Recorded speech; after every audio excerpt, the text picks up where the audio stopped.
Welcome on in. Here we go. Here we go. Big game. I'm Taylor Ruggs, joined by Dirk Nowitzki, Steve Nash, Blake Griffin, and Udonis Haslem. As I can tell by you all's ad-libs, anything can happen here in the Eastern Conference, all right? And I have a little trivia for you all. You all know I like a little question. We've got Orlando, of course, looking to end the series tonight. Orlando is the first 8 seed to be up 3-1 over a 1 seed since...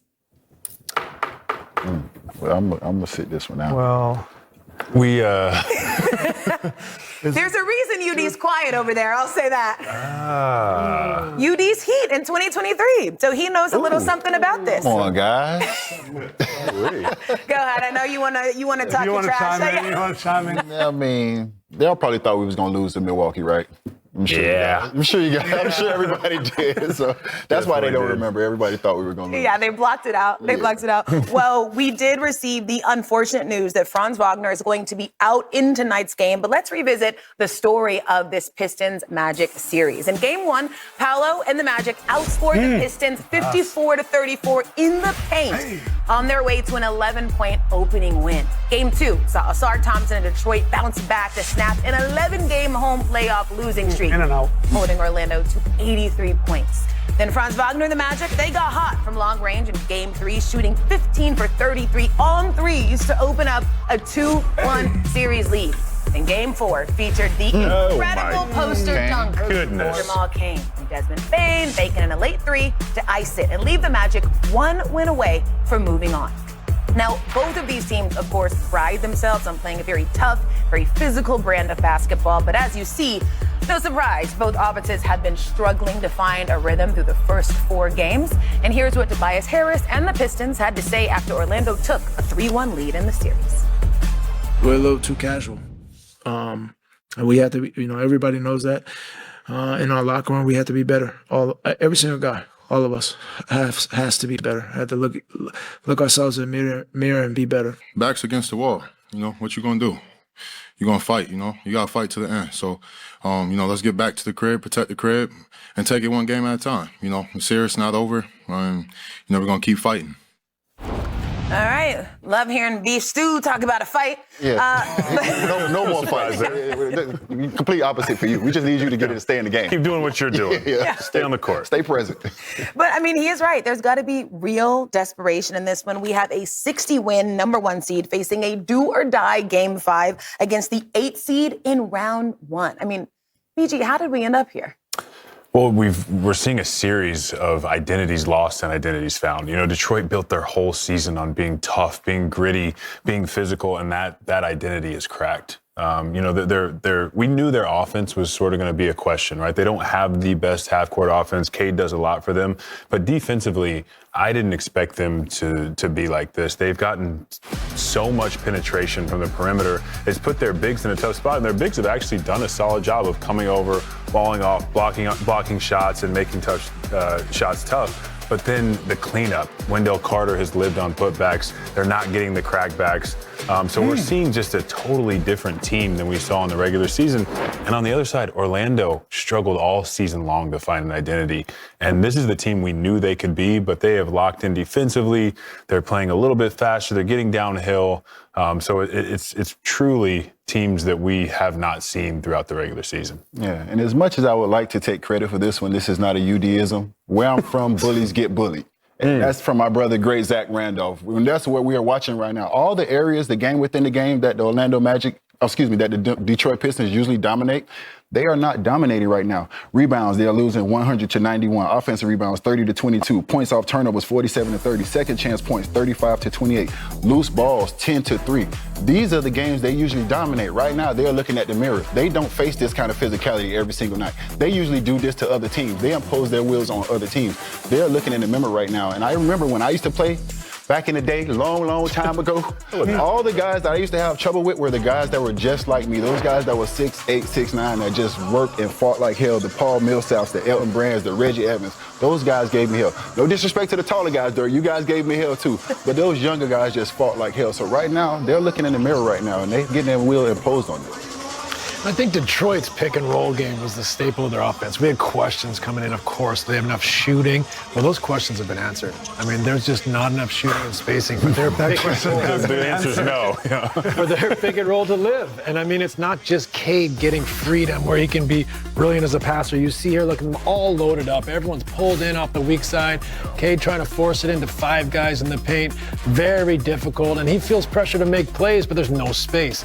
Here you see him in the pick and roll, and you can just see Jalen Suggs just come all the way in. Just take this pick and roll, say, we'll leave Asar Thompson out here, let him come to us. And so that pick and roll, which not only was good for Cade, but made Duren an all-star and also opened up open opportunities, cuts, threes for other players, has been taken off the table. So whether that's the whole deal, a small portion of the deal, it's enough that it's made a big impact on their confidence and their offensively. They look like they're looking for big-time answers right now. Now, Dirk, of course, there are some good things the Pistons have done in this series, and I do want to get to that, but I am curious, as we talk about these different identities, we see that 2 switches kind of flipped. Are you all more surprised by how well Orlando is playing or the downward swing of Detroit? I don't know if we can call what Orlando's doing. Well, I think they've played tough and they've played physical, and that's great. So you do have to give them credit. But, man, we are not seeing a lot of shot making in this series. So for me, it's more surprising Detroit. I mean, they all season long, their identity was just this tough physical brand of basketball. And this series is physical, but to me, you know, to Steve's point, like the perimeter defense, like they're used to turning teams over, getting out in transition. That helps an offense, right? Getting easy buckets. You don't always have to rely on your half-court offense. So getting back to that physical brand of basketball on the perimeter, I think could help Detroit a lot.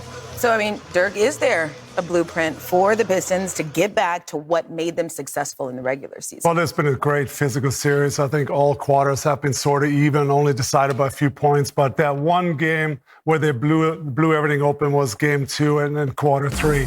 And they dominated that quarter. They won the quarter 38-16. And they played some Pistons basketball. They got in the lane with drives and some of the rolls. Here's a place picked Duren. They created some good looks. They got to the foul line. They had 16 points in the paint. Here, Asar is creating a turnover. They created 7 turnovers, got out in the transition. Got 9 fast break points that quarter and really blew the game open. So I expect some of that tonight at home with the home crowd. They're going to be all over. They had good pressure defensively that quarter.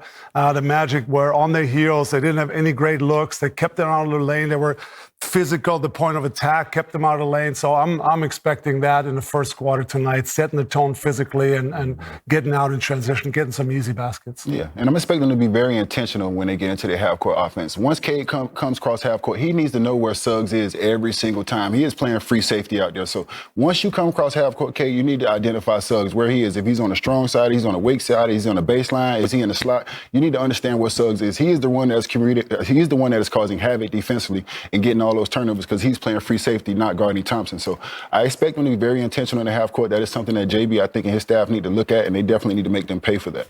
Let me ask you this. Would you play Asar a little less since he's out there and the spacing is not there, or you still need his defense and his playmaking on both ends? I think you still need his defensive playmaking. I love old school smash mouth Eastern Conference basketball. I'm actually entertained by this kind of basketball right now. I'm probably not probably one of the only ones, but I do think you need to be intentional where he is every single time. I think he needs to be up in that slot, 2 passes removed. If he's 1 pass away, every time you try to turn the corner, Suggs is going to shrink to that nail and take that. So if he's on the baseline, Suggs will pull all the way over and take away a roll. So you need to understand and identify Suggs. My question would be, if you don't play Asar, who are you going to play? Like, Danis Jenkins is shooting 12%. Tobias Harris is shooting 16% from 3. Like, the 3-point shooting is just not there. Now, Kevin Huerter, I think, is shooting better, but he hasn't played much.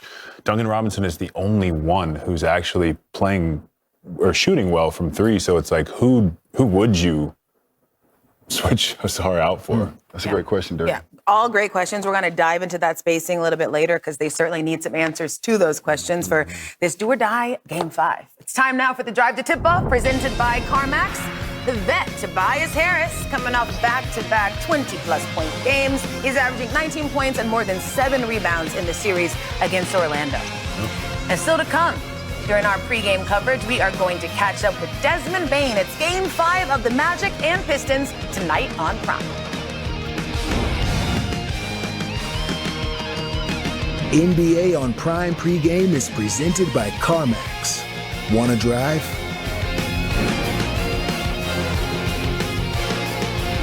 I mean, crazy dunk there. Dunk.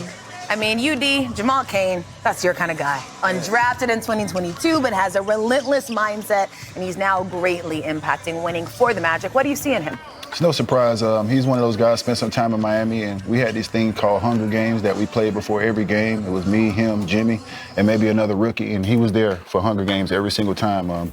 We go around, not like you young guys now. You don't get 17 dribbles. You get 3 dribbles from each spot. You got 4 spots inside the paint, and then once you get outside the paint from the three-point line, you got 3 dribbles from that spot as well. You have to be efficient, you have to be aggressive, and you have to be good with your shots.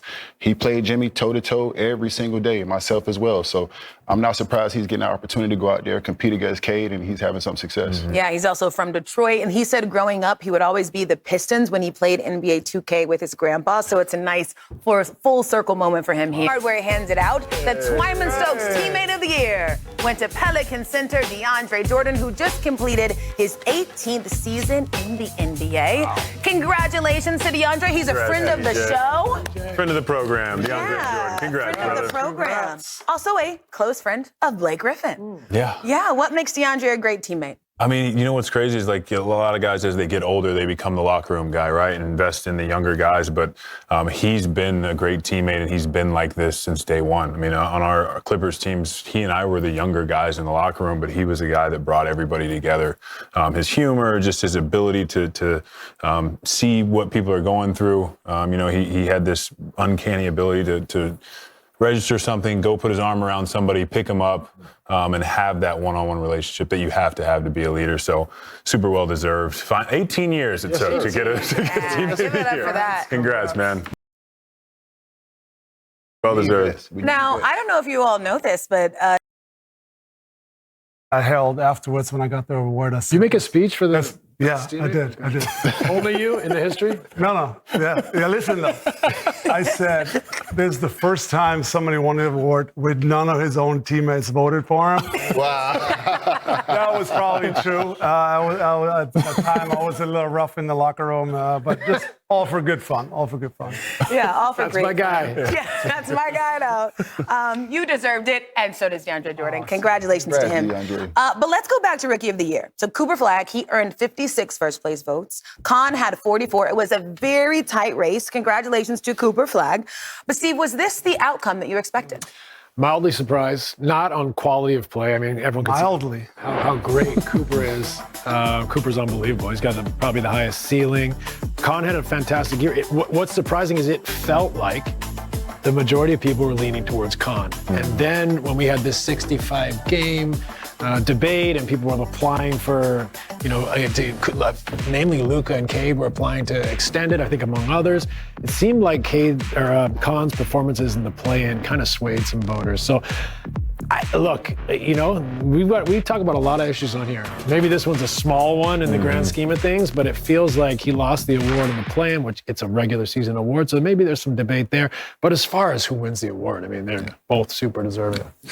Yeah, I don't want to sound like a homer here, which I do anyways. Go ahead. I love Kahn, and I think they both deserved it. You could have gone co-rookie of the year, but I watched, obviously, Cooper all year long, the stuff they had to deal with early with all the negativity around and the booing and there was a lot happening in that whole season, but the way he kept his head down, worked, got better, started at point guard at 6'9", was something that he's never done. So to me, he's had an incredible year. He had a 50 ball, he had a 40 ball, he had a couple 30 balls. He led the team in points, rebounds, assists, and steals. There's only 2 other rookies that have ever done it. So he had some. You came ready, huh? No. He had some historic numbers as a teenager. That's the crazy thing. He's only 19. So well deserved, Cooper. We're proud of you. Yeah, Cooper, well deserved. Well deserved. But I am just curious for both BG and UD, how do you all define Rookie of the Year? I will say Cooper deserved this award. I do not think this is some blasphemous outcome. He was incredible.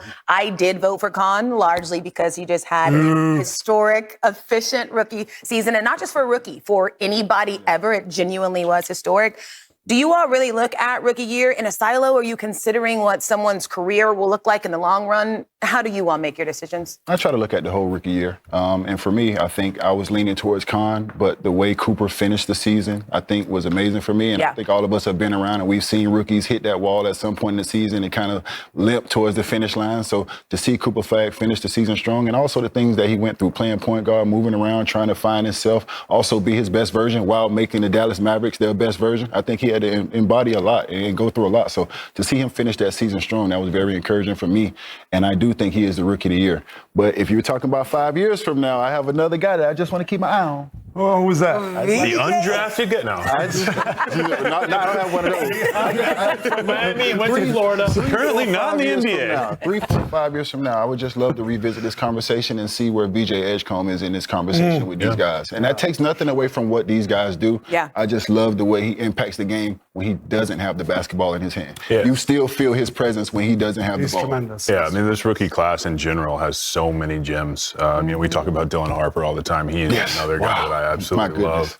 The rookie of the year debate is interesting to me because I've heard people talk about, well, Khan's team was better, he's impacting winning, and I don't think that's a criteria for rookie of the year. It can be additive but not definitive. While it shouldn't be the reason that somebody wins, it can help strengthen your case. And I mean, Khan was so efficient. I mean, he had one of the most efficient years just in general, shot the ball extremely well. I do think Cooper deserves it. It kind of sucks because I'm like, one guy wins, I'm like, yeah, he deserves it. And the other, I feel bad for the other guy. And if it were the other way, I would say the same thing. So, bright future for both of them. I mean, what do you know? Were you rookie of the year?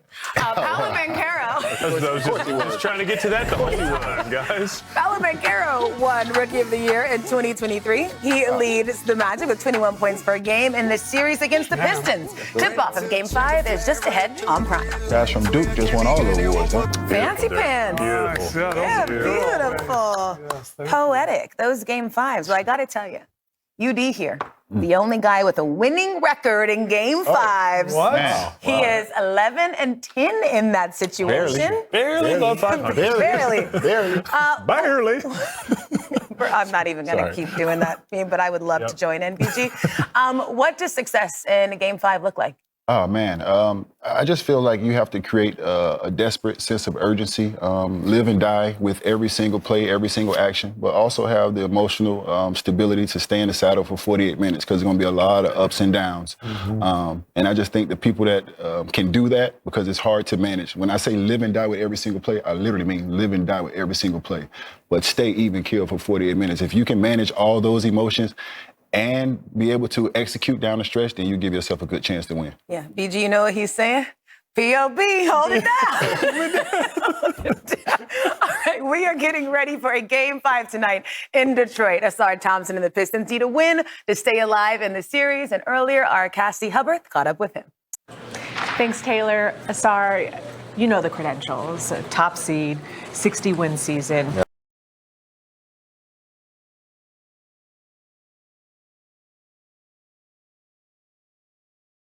Why do you feel like you guys have found yourself in this position down 3-1? We just haven't been doing what we're supposed to do. Team success led the league in steals, finished third in Defensive Player of the Year voting. What is the tone you feel like you need to set defensively tonight? Be the most physical player on the court. Bully people and, take everything a game at a time, take everything a possession at a time. Because, that's the position we put ourselves in. And you're here in front of your home crowd. So what do you want the first 5 minutes to feel like in this building tonight? I want it to be rocking, I want Orlando to feel the crowd and, that's it. I just want to be rocking. Well, let's do or die tonight. Thank you so much for your time and good luck. Thank you so much. Appreciate you. Taylor, back to you. Great stuff there from Cassidy and Asar. Maybe not so great is Detroit is shooting a league worst under 28% from three in the playoffs. A lot of their flaws are just being exposed. Steve, what decisions does JB Bickerstaff have to make tonight? Well, I think offensively he's got a few decisions to consider. One, does he play more shooting? Does he play, either Herter or Robinson more minutes so they always have that one guy on the floor to space? Or where does he play Asar Thompson? I think at times his man, obviously, Suggs has been off him, sitting in the middle of the lane. So where can we put him that Suggs feels uncomfortable roaming off him. I like to see him on the baseline, shading towards the strong side. So if Cade's coming to his right hand, can he show for him, be a threat on the right? Where at one time Suggs floats up to stop the pick and roll, it goes over the top, he gets a dunk. Now Suggs is now saying, I don't know if I can leave Thompson. He's too athletic, he's too long, he's too quick. If I can't get back to his body, I'm in trouble. So how can they put Ausar in positions to not have Suggs ruin the pick and roll, get in the way, slow them down, take away opportunities from Cade and from Duren? I think that's going to be a major decision on where he places him. And then maybe is it possible that Stu plays a little bit as a stretch five with Duren, where they will be obviously unconventional, but can he stretch the floor, make a couple threes, and then they can go back and stay within their identity, unlike playing one of the perimeter shooters? Can they stay in their identity of trying to bully, of trying to force turnovers, trying to protect the paint? So a lot of little decisions, I think, come into this. I think we've gone now 4 games in this series. I think you start to realize who your team is, who your identity is, but you got to make little tiny adjustments that can switch a game, a quarter, that ends up being the thing that changes the series. So, I mean, these are decisions these guys have been talking about endlessly for 2 weeks now, and tonight it's going to be interesting to see what buttons they push. Yeah, I agree. JB has to make that change, because we're talking about how Jalen Duren has struggled. And yes, he has struggled, but if anybody has watched Jalen Duren in Detroit Pistons, majority of his points come off pick and rolls getting downhill. So it is not necessarily him getting the ball going one-on-one against his man. That is not necessarily his game. So you have to figure out a way to get him those roll baskets to the rim and get him going actively. Then maybe against a smaller lineup, if they're going to switch pick and rolls, you can go inside to him and maybe he can bully some of those matchups. But first and foremost, you got to figure out how to get him some lobs and some rolls to the basket. And what Steve is saying, that's definitely going to help. And I also like putting him on the perimeter, not one pass away, because he can shrink as Cade comes off the pick and roll. But if you put him 2 passes away, that makes it harder for Suggs to pull and be that low man to disrupt that pass to the rolling guy. So these are things that you have to look at, and you have to get in the film room, and you have to go out there and you have to execute these things down the stretch. This is the playoff. It's chess. It ain't checkers. So you have to make these adjustments. Yeah, and we will see how they adjust. We are counting down to Game 5 in Detroit. And as we get closer to Game 5 in Detroit, right now, we are joined by the one, the only, Zach Lowe. There he is. There he is. Zachary. Fist bump. You got that What's thing up, guys? down. I love that shirt. Zach, we got some news Tuesday about the league's ongoing anti-tanking efforts. What have we learned about the NBA's proposed draft lottery reform? And do you think those measures will be effective? Remember when the NBA flattened the lottery odds like 7 or 8 years ago? They're doing it again. We're getting flatter. And the idea is basically we still want to have the draft favor the bad teams, the teams in the bottom half of the standings, but not so much that it pays off to be really, really bad and teams lose on purpose. So the odds are going to be flatter across the board for the lottery teams. The play-in teams are going to get a bite at the apple too. And there's a twist. There's like an odds relegation where if you're one of the 3 worst teams, you get bumped down to a middle tier of odds. And the idea is A, you have no incentive to be abjectly terrible, and B, in fact, if you're really bad, you have incentive to try to win games at the end of the year, so you're not one of the 3 worst teams. And then the other bad teams have an incentive to try to beat you, so you stay one of the 3 worst teams. So instead of a bunch of games at the end of the year where everyone is like kind of half trying to win at best, everyone should be trying to win. Zach, let me ask you this question. Is there incentive, though, for some of the bubble teams or the play-in teams to actually tank out of the playoffs, or some are 5-6 tank into the play-in to get better odds? In theory, yes, there are those little cliffs in there, but by including the play-in teams, including the 8th seeds, the 8th seeds will be in the lottery. The 9th and 10th seeds will be in the lottery, too. I think they're trying to say, are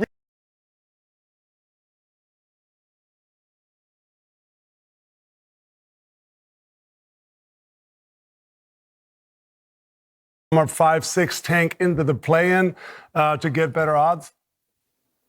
In theory, yes, there are those little cliffs in there, but by including the play-in teams, including the 8th seeds, the 8th seeds will be in the lottery. The 9th and 10th seeds will be in the lottery too. I think they're trying to say, are you really going to be that shameful about it? You're going to risk tanking. There are those little cliffs in there, but by including the play-in teams, including the 8th seeds, the 8th seeds will be in the lottery. The 9th and 10th seeds will be in the lottery too. I think they're trying to say, are you really going to be that?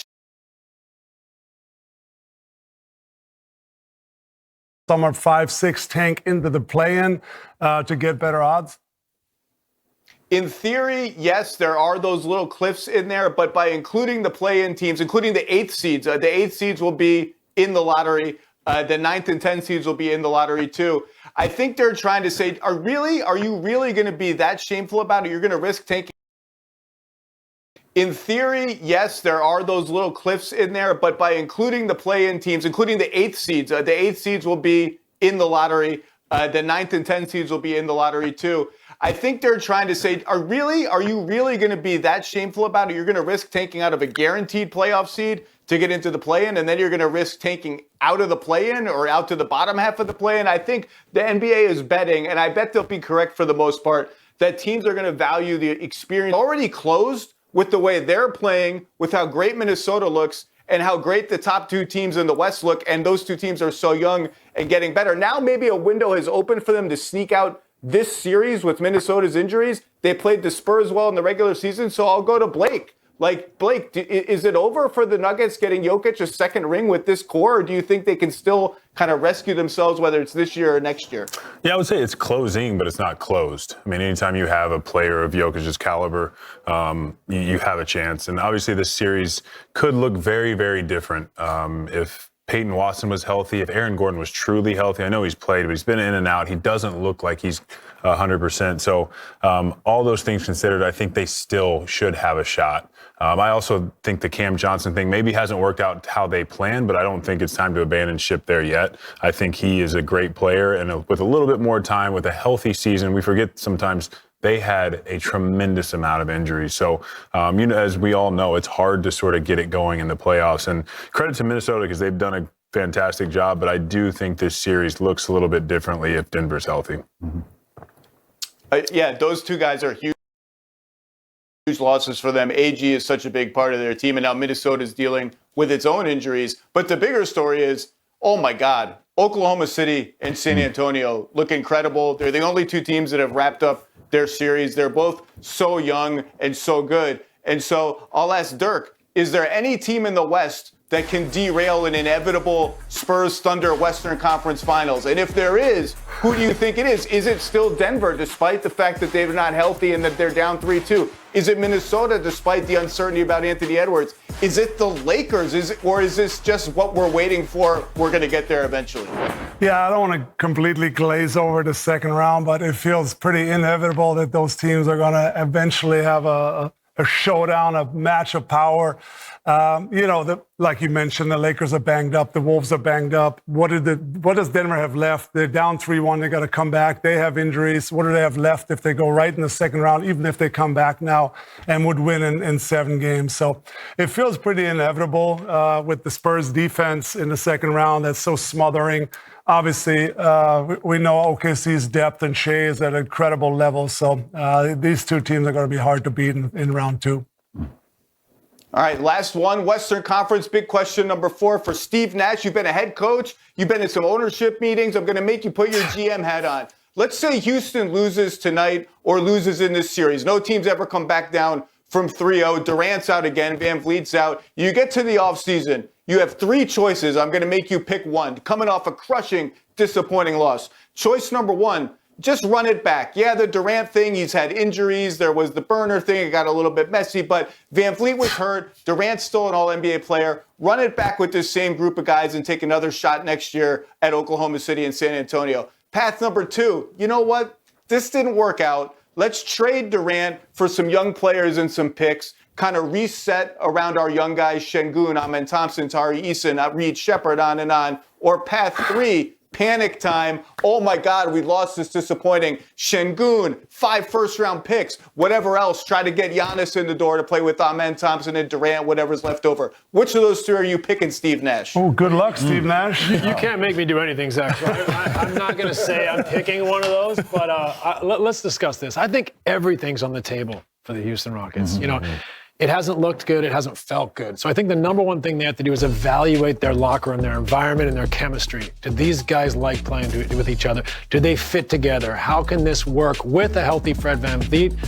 Did I say that right? Fred Van Vliet and a healthy Steven Adams. And then, I think some of these guys they thought would be 3-and-D guys haven't necessarily panned out. So can they add a 3-and-D guy to take the place of one of these guys that's playing heavy minutes but not making shots. So I think the number one thing is addressing their atmosphere, their chemistry, and what's going on inside that locker room. And then two, what can they put around Kevin Şengün with Fred VanVleet, with Steven Adams to make this team take another step up. So before we get to throw it all out, trade Kevin, go for Giannis, I think they got to figure out what's going on inside this locker room and how far are they and how capable are they with picks or assets to get another quality top 4, 5, 6, 7 player in your rotation to add to what already is a good team with Fred VanVleet and Steven Adams coming back.